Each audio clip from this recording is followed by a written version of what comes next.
March 14th, 44 BC, the night before the Ides of March. Marcus Junius Brutus and Gaius Cassius Longinus are hosting a dinner party at the home of Marcus Lepidus, Caesar's master of horse. Among the guests, Julius Caesar himself. The conversation turns philosophical, as Roman dinner parties often do. Someone poses a question to the group: what is the best kind of death?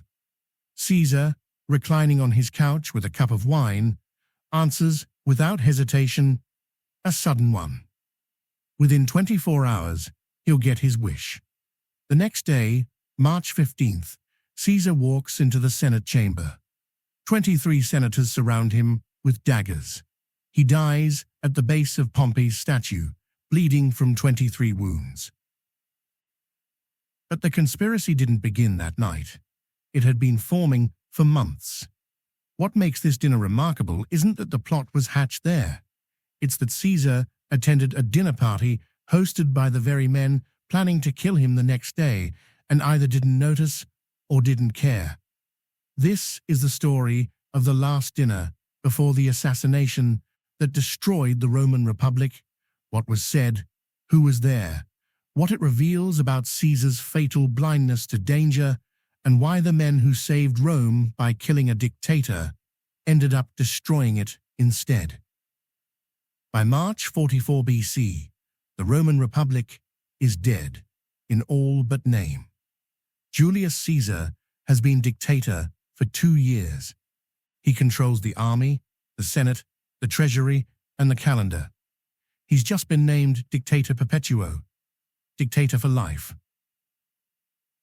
This is unprecedented and terrifying to traditional Romans. The Republic's entire constitutional structure was designed to prevent one man from holding absolute power.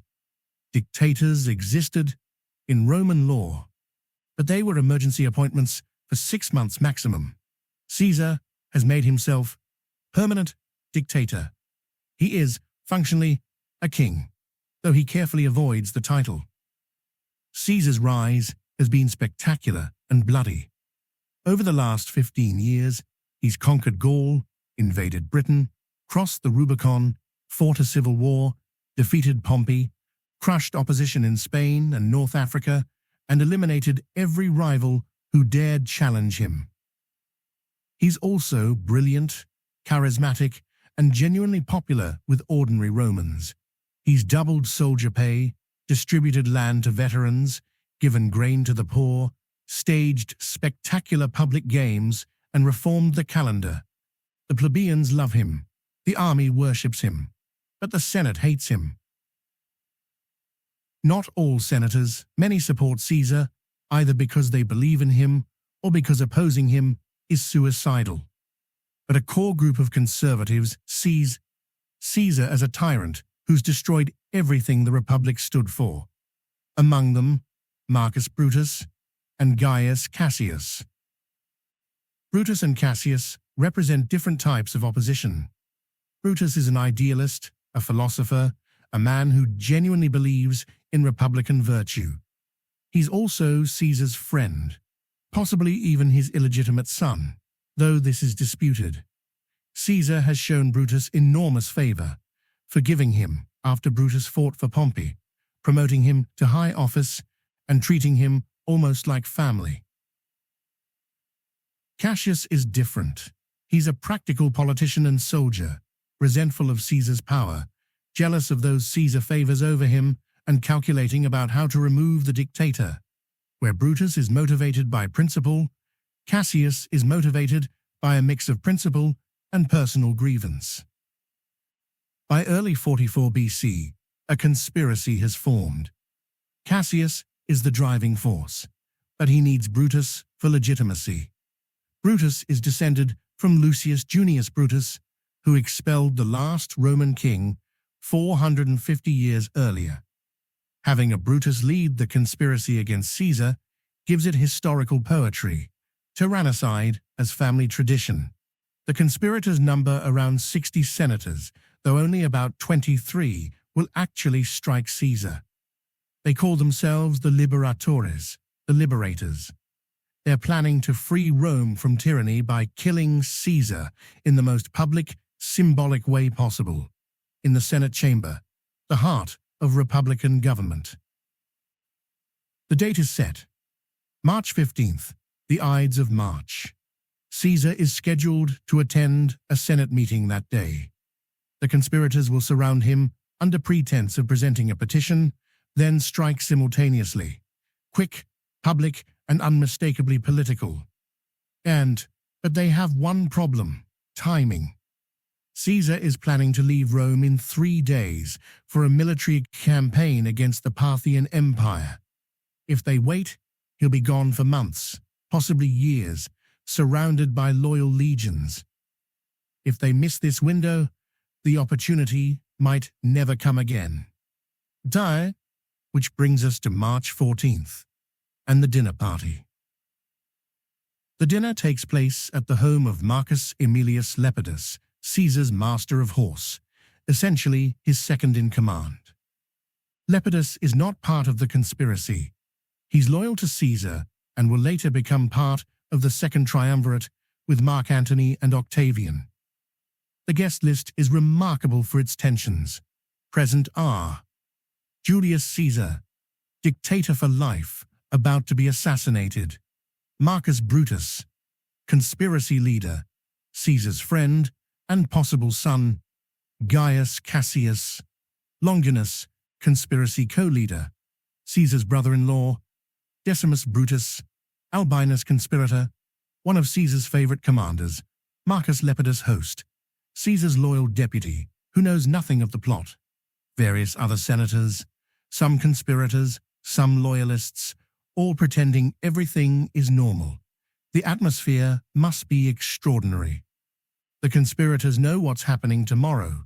Caesar apparently doesn't believe he's in danger. Lepidus and the non-conspirators are oblivious. Everyone is acting as if this is an ordinary dinner party on the eve of Caesar's departure for war. Roman aristocratic dinners followed strict protocols. Guests reclined on couches arranged around tables, eating with their hands, while slaves served multiple courses. Conversation was essential. Silence at dinner was considered rude. Topics ranged from politics to philosophy to literature. The conversation this night, as recorded by multiple ancient sources, turns to philosophy. Someone, the sources don't specify who, asks the group, what is the best kind of death? This isn't as morbid as it sounds.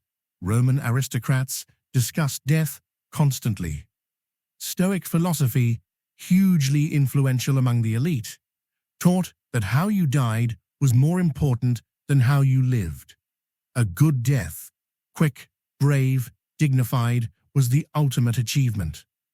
Romans told and retold stories of famous deaths, debated the merits of different ways to die, and generally treated death as a philosophical puzzle to be solved. Still, given that 23 senators are planning to murder one of the guests tomorrow, the timing of this question is either incredibly ironic or deliberately provocative. Various guests offer opinions. Some argue for death in battle, glorious, remembered, worthy of a warrior. Others suggest dying surrounded by family after a long life. Some invoke philosophical ideals about death meeting you when you're ready. And then Caesar speaks. His answer is immediate and definitive, a sudden one. The sources record this moment carefully. Plutarch includes it. Suetonius mentions it. Later historians emphasize it because of what happens the next day. Caesar expresses a preference for sudden death, not knowing he has less than 24 hours to live, and that his death will be anything but the peaceful surprise he imagines. The irony is so perfect that some historians suspect the story might be invented or embellished. But the sources are consistent, and there's no reason to doubt it. Caesar made this statement. The conspirators heard it. The next day, they gave him exactly what he said he wanted. But there's a deeper question. Did the conspirators recognize the irony in real time? Did Brutus and Cassius exchange glances when Caesar spoke? Did Decimus Brutus, who would tomorrow help lure Caesar to the Senate, feel the weight of this moment?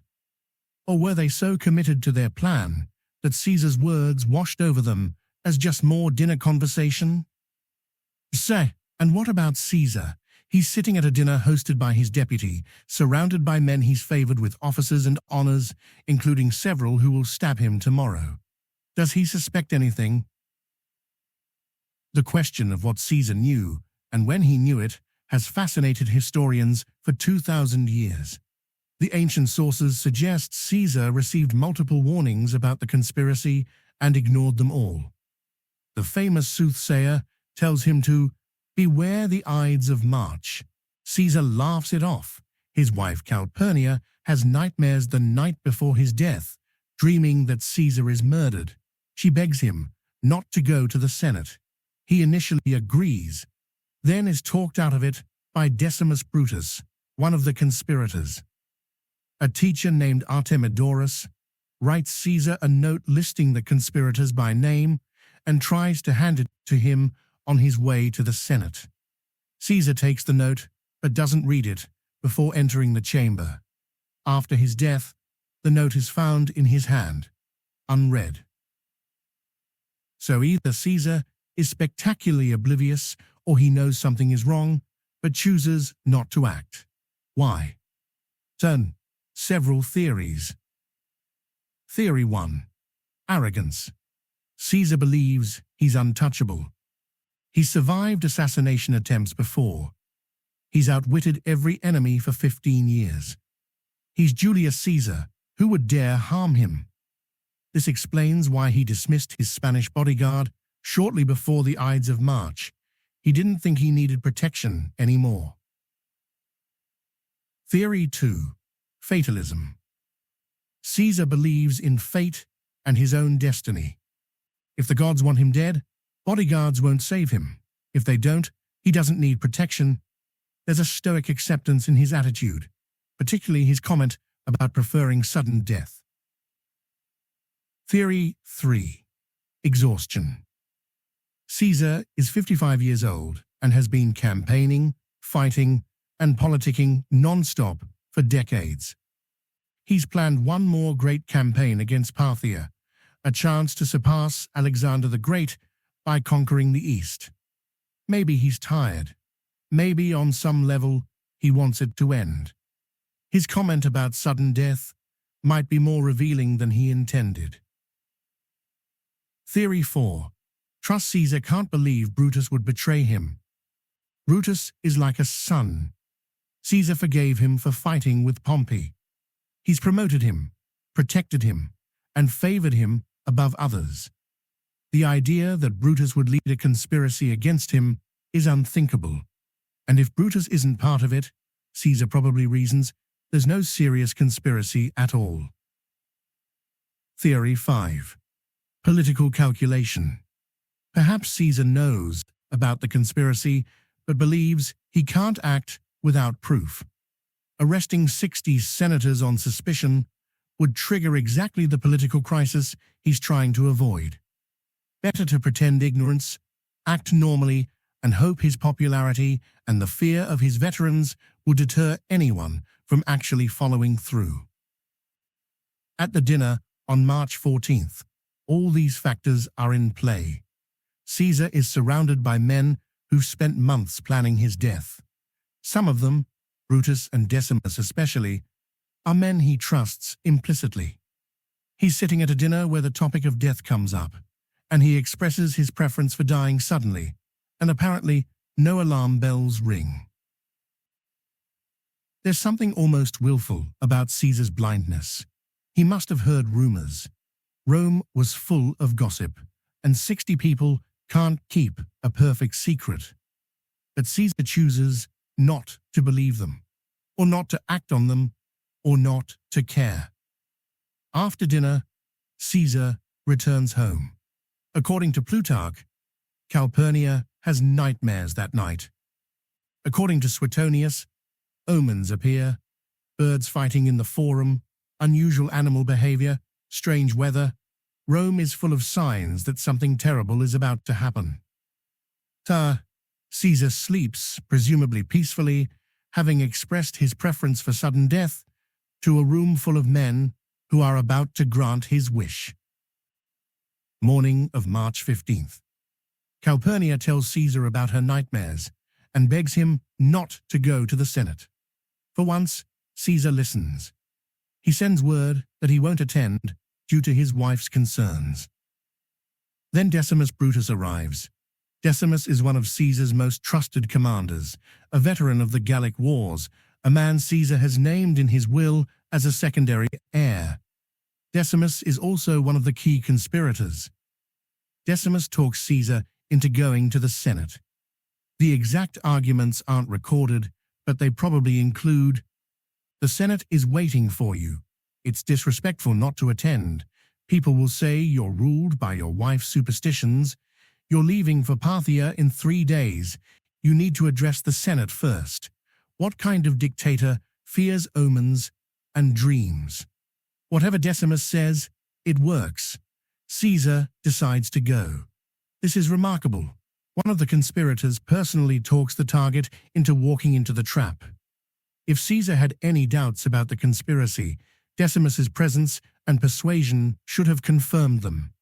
But Caesar trusts Decimus completely. On the way to the Senate, the teacher Artemidorus tries to hand Caesar the note listing the conspirators. Caesar takes it, but doesn't read it. Multiple sources mention this. The note warning Caesar is literally in his hand as he enters the Senate chamber. The Senate meets in Pompey's theater complex, in a chamber attached to the theater. This location is symbolic. Pompey was Caesar's great rival, defeated and killed in the Civil War. Caesar is about to die at the foot of Pompey's statue. Caesar enters. The senators stand. Normal protocol. Several conspirators approach with a petition about recalling someone from exile. Caesar dismisses it. They press closer, surrounding him. Then, Tullius Cimber grabs Caesar's toga and pulls it down from his shoulder, the signal. Casca strikes first, stabbing Caesar in the neck or shoulder. Caesar grabs Casca's arm and stabs him with his stylus, shouting in Latin. Then everyone strikes at once. 23 men with daggers attacking in a frenzy. Caesar fights back initially, but quickly realizes the situation is hopeless. According to Suetonius, when he sees Brutus among the attackers, he says, "Kai su teknon," and you, child? Or the more famous Latin version, "Et tu, Brute," though this line might be Shakespeare's invention. Caesar pulls his toga over his head, the gesture of a defeated man accepting death, and stops resisting. He falls at the base of Pompey's statue. The conspirators strike again and again, 23 wounds total, though most are superficial. Only 1 or 2 are actually fatal. The Senate chamber erupts in chaos. Most senators flee. Some conspirators flee too, panicking. Brutus tries to give a speech explaining their actions, but no one is listening. Within minutes, the forum is empty, except for Caesar's body bleeding on the Senate floor. The conspirators have achieved their goal. The tyrant is dead. The Republic is saved. They've struck a blow for freedom that will echo through history. Except everything that happens next proves they've catastrophically miscalculated. The conspirators expected Romans to celebrate Caesar's death. They imagined people would thank them for removing a tyrant, that the Republic would simply resume, now that the dictator was gone, that everything would return to the way it was before Caesar. They were spectacularly wrong. The immediate reaction is confusion and fear. Is this a coup? Are the conspirators taking over? Is there going to be a massacre of Caesar's supporters? People flee the forum and lock themselves in their homes. Mark Antony, Caesar's closest ally and co-consul, initially flees the city, thinking he's next to be killed. When he realizes the conspirators only targeted Caesar, he returns and begins political maneuvering. The Senate meets the next day. The conspirators attend, still carrying their bloody daggers as symbols of their deed. They expect to be hailed as heroes. Instead, the Senate is uncertain and divided. Many senators supported Caesar. Others are terrified of what comes next. Antony proposes a compromise, amnesty for the conspirators, but also ratification of all Caesar's acts and plans. This seems reasonable. The conspirators agree. They think they've won. They killed Caesar and got away with it, and now they can guide Rome back to republican government. They've made their first fatal error. By ratifying Caesar's acts, they've legitimized everything he did, which makes his assassination not tyrannicide, but murder. They've also allowed Caesar's supporters to maintain power by continuing his policies. Then comes Caesar's funeral. Antony delivers the eulogy. He's a skilled orator, and he knows how to work a crowd. He reads Caesar's will, which leaves money to every Roman citizen. He displays Caesar's bloody toga, pointing out each stab wound. He reminds the crowd of Caesar's victories, his generosity, his reforms. The crowd turns into a mob. They riot. They burn down the Senate chamber. They try to hunt down the conspirators. Brutus and Cassius have to flee Rome for their safety. Within weeks, the political situation is clear. The conspirators have won the battle, but lost the war. Caesar is dead, but Caesar's legacy is alive. His veterans control the legions. His allies control the treasury. His adopted son, Octavian, later Augustus, is his legal heir and is gathering support. The conspirators retreat to the eastern provinces and begin raising armies. Civil war is inevitable. The second triumvirate, Antony, Octavian, and Lepidus, forms to hunt down Caesar's killers. They publish a list of enemies to be killed, sparking a bloodbath. Cicero, Rome's greatest orator and a passive supporter of the conspiracy, is murdered and his head displayed in the Forum. In 42 BC, 2 years after Caesar's assassination, Brutus and Cassius faced the triumvirate's armies at Philippi in Greece. Both battles are decisive defeats. Cassius commits suicide after the first battle.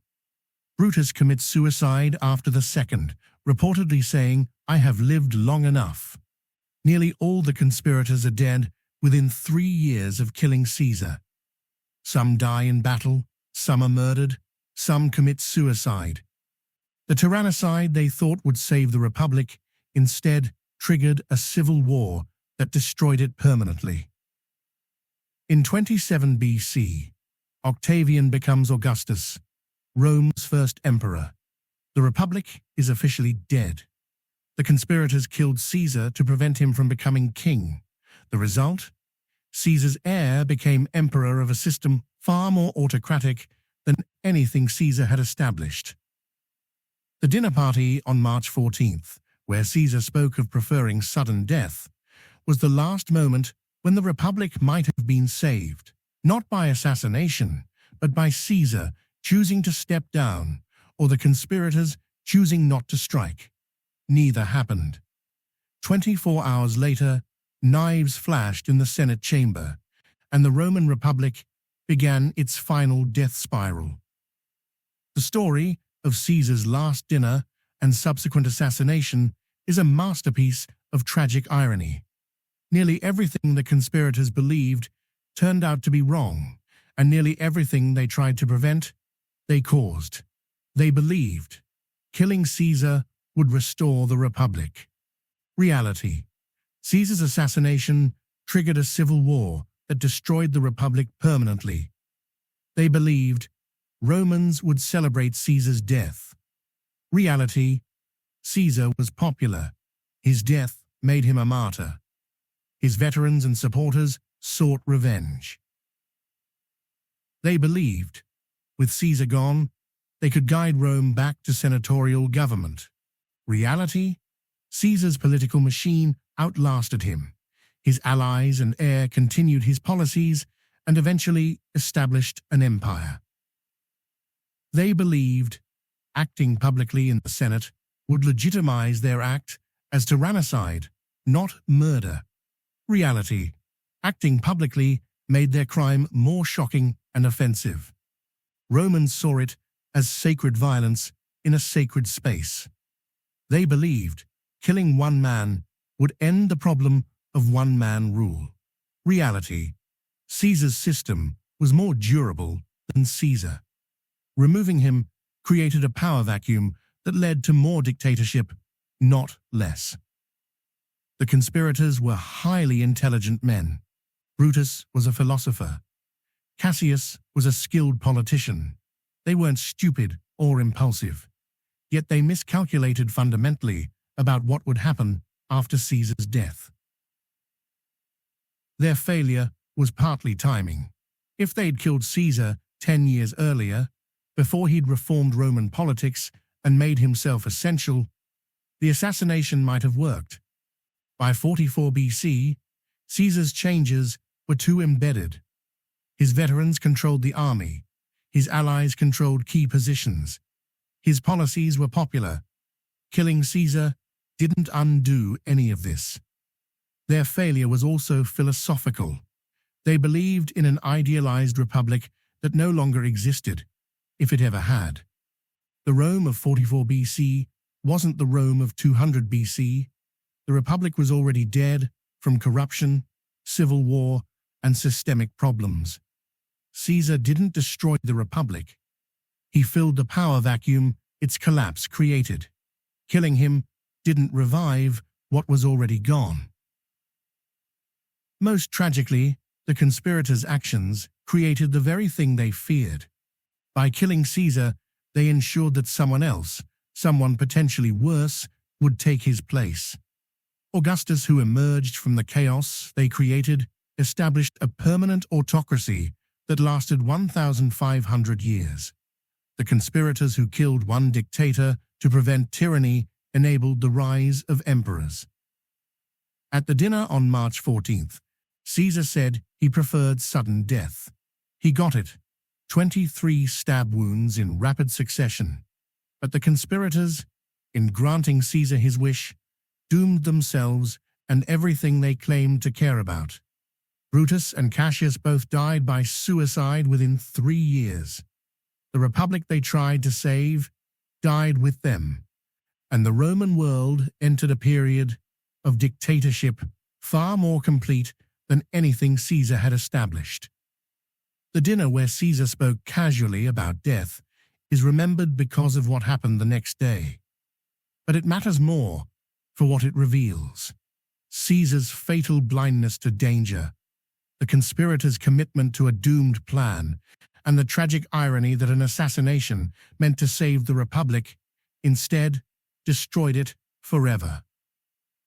2,000 years later, the assassination of Julius Caesar remains one of history's most analyzed political murders. The dinner the night before adds a particular poignancy: the last moment of peace before violence, the final conversation between men who are friends one day and murderer and victim the next. Several lessons emerge. Timing matters in revolutions. The conspirators were probably right that Caesar's growing power threatened Republican government. But by waiting until 44 BC, when Caesar's system was already entrenched, they ensured their assassination would fail to achieve its goals. Revolutionary action requires striking at the right moment. Not too early, not too late. The conspirators struck too late. Removing a leader doesn't remove the system that elevated them. Caesar was powerful because Rome's political system was broken. Killing him didn't fix the system. It just meant someone else would exploit the same broken mechanisms. Without systemic reform, assassination achieves nothing permanent. Public opinion matters more than constitutional theory. The conspirators believed they were defending the Republic against tyranny. Most Romans saw it as murdering a popular leader who'd made their lives better. The conspirators' theoretical justification meant nothing against Caesar's practical popularity. Succession planning matters. The conspirators had no plan for what came after Caesar's death. They seemed to believe the Republic would simply resume. This was delusional. Nature abhors a vacuum. Politics even more so. The absence of a succession plan doomed their cause. Sometimes the cure is worse than the disease. Even if Caesar was a proto-tyrant, the civil wars triggered by his assassination killed far more people and destroyed far more of Roman life than Caesar's dictatorship ever did. The conspirators may have identified a real problem, but their solution made everything worse. The dinner on March 14th represents a last moment of normalcy before catastrophe. Caesar, Brutus, Cassius, Decimus, and the others recline on their couches, eating and drinking and discussing philosophy as Romans have for centuries. They're following the rituals of civilized aristocratic life. They're maintaining the forms even as the substance has already changed. Caesar speaks casually about preferring sudden death. It's a philosophical musing, not a premonition. But it becomes prophetic, not just of his own death, but of the sudden, violent death of the Republic itself. Everything that happens after this dinner is collapse, assassination, riots, proscriptions, civil war, and finally the permanent installation of autocracy under Augustus. The conspirators thought they were saving Rome. They destroyed it. Caesar thought he was safe among friends. He walked into his own murder. And at a dinner party the night before, everyone sat together and discussed death as an abstract philosophical concept, not knowing that philosophy was about to become violently real for all of them. March 14th, 44 BC. A dinner party in Rome. Julius Caesar, surrounded by men who will murder him tomorrow, casually remarks that he prefers sudden death. He's relaxed. He trusts the men around him. Some of them, Brutus especially, are almost like family. He's planning to leave in 3 days for a great military campaign against Parthia. He's at the height of his power. He's dictator for life.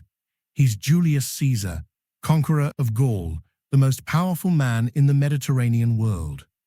Less than 24 hours later, he's dead. 23 stab wounds, killed in the Senate chamber by men he considered friends.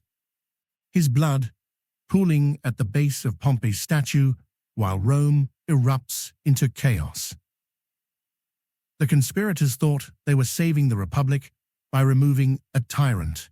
Instead, they triggered a civil war that killed the Republic permanently and enabled the rise of emperors far more powerful than Caesar ever was. The last dinner before the Ides of March is remembered because of its proximity to catastrophe. But it matters more for what it reveals about Caesar's fatal blindness, the conspirators' tragic miscalculation, and the irony that runs through Roman history's most famous assassination. Caesar wanted sudden death. He got it. But in dying suddenly, he achieved an immortality no living dictator could have claimed. The conspirators wanted to kill a tyrant and save the Republic. They created a martyr and destroyed the Republic. And at a dinner party the night before, while discussing the best kind of death, none of them understood that the world they knew was already dying, and that the knives they'd sharpened for Caesar would ultimately cut down everything they claimed to defend. The dinner spelled doom, not just for Caesar, but for the Roman Republic itself. And it all began with a simple question about death, answered by a man who had less than a day to live.